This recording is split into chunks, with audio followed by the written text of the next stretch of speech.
next play, you'll notice that a ball comes rolling in the direction of the court, kind of close, right as Kyle digs it, and keeps going. And I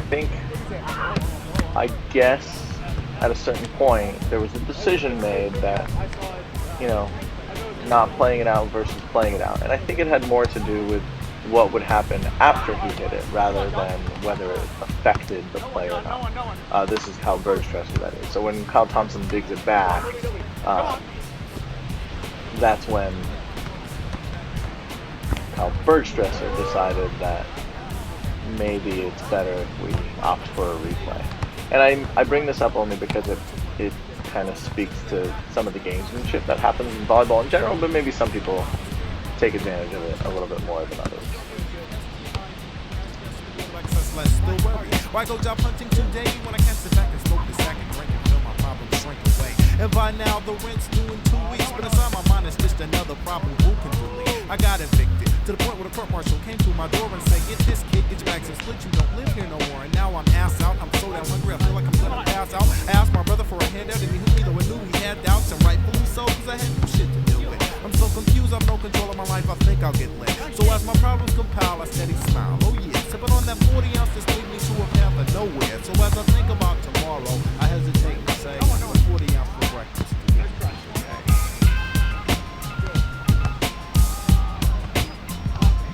Come on, Joe.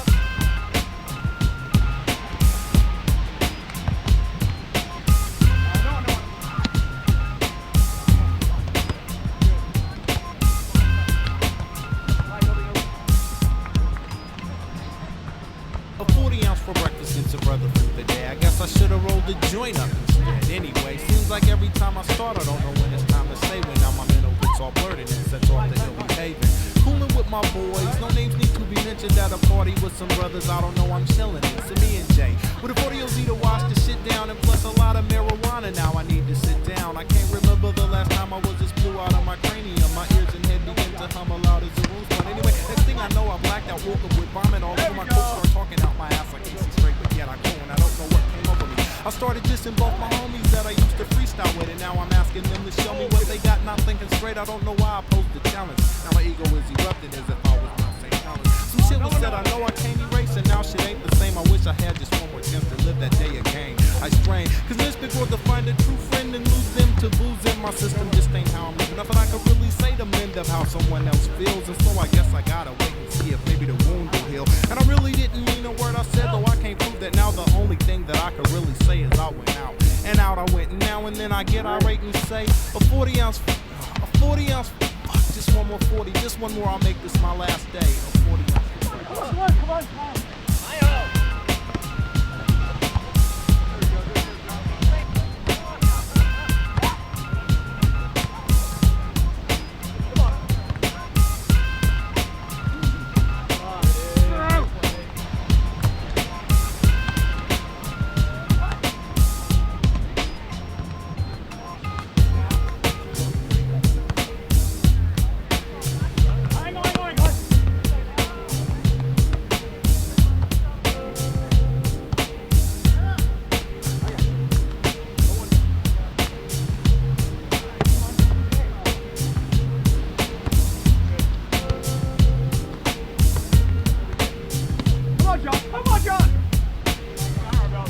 Here's another one where I'm in my backswing and they tell me to stop because the ball is rolling toward the court. I mean, I guess it's better to stop rather than have the ball roll on, but I mean, the camera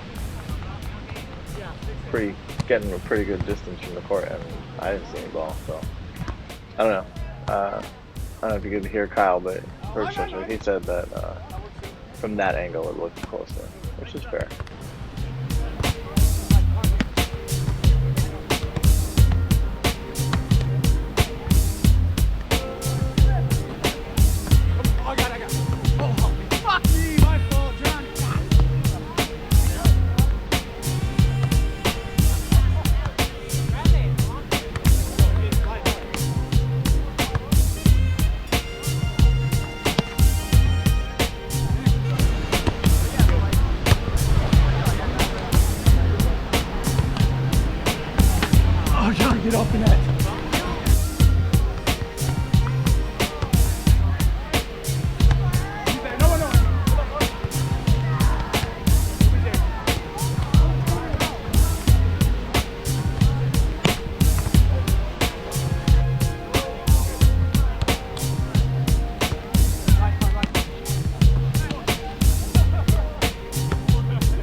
All his new acquaintances gassed his head, taking it to the point where he lost proper perspective. Started cutting off the people he came up with. Ego blown like his soul had been abducted. Though his heart was once real, now material was filled up his world and he couldn't get enough of it. Used to wanna be the best of the rap dons. Now his only one concern is going platinum. And his skill has since decreased and the inner hunger ceased. Now content just as long as fame and cash come. He's a big Willie now, rapping about cars. $1,000 shopping sprees, hanging out with stars. I mean, just a year ago he was broke, bumming money, drinking out the 40 bottle, living outdoors.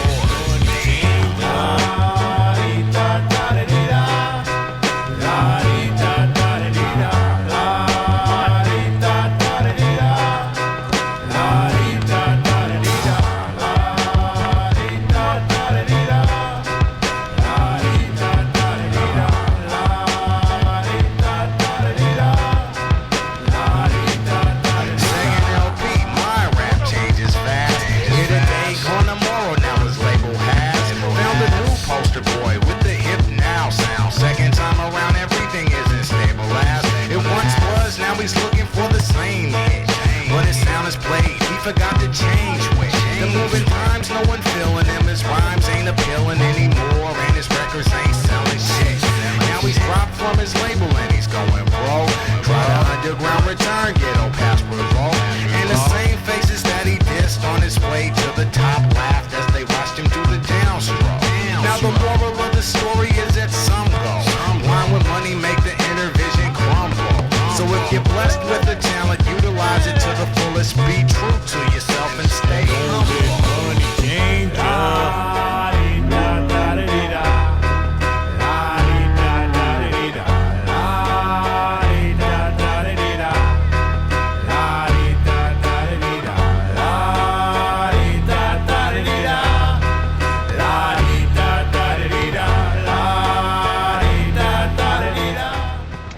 So here comes the really big controversy that happened in this game. You can see it's a really close set. Couldn't tell when it was happening who hit it first. I thought for sure Kyle hit it first, Kyle Thompson hit it first, and we had 3 contacts after. Obviously Bergstresser saw it differently. I will say we're going to take a couple different looks. Even at this first slow-mo, we're going to go even slower. It turns out Kyle Bergstresser was right, and Kyle Thompson and I were not right.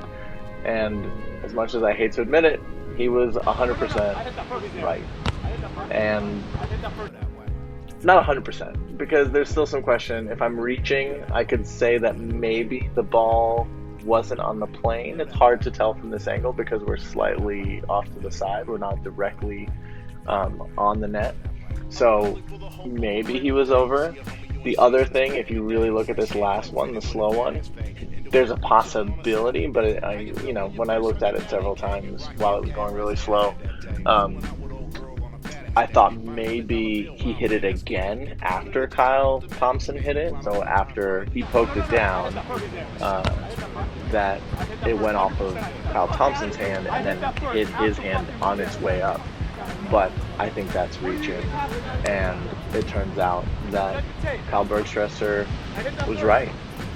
Though I have to defend myself a little bit in the sense that I think it's the approach, right? So I think he saw it one way and we saw it another, and I think it's the very adamant, like, you're wrong, I'm 100% right, there's no way that you have a viewpoint. And this comes up all the time, but I think my issue is kind of how, just how that messaging comes across. Like, we went back and forth. I did end up I tried to pull it up on my phone, but it was taking forever to find the exact point in the video. I was saying that I was going to take the point unless we looked it up and saw it that we were wrong or we were right, one way or the other. And I didn't want to do a replay.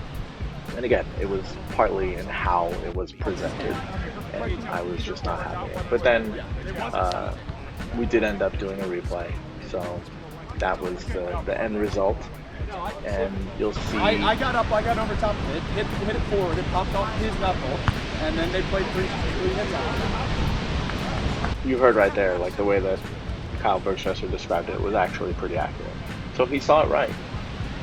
But getting back to my point, and you know, maybe part of it is on me and how I got defensive and how he presented it, but it feels like he gets that out of people a lot, so it's not just me. But yeah, it definitely was irritating. But yeah, we do it over, and it seemed like the fairest thing to do, I guess, with all the arguing. And here we go. It's just like, just the most joyous feeling.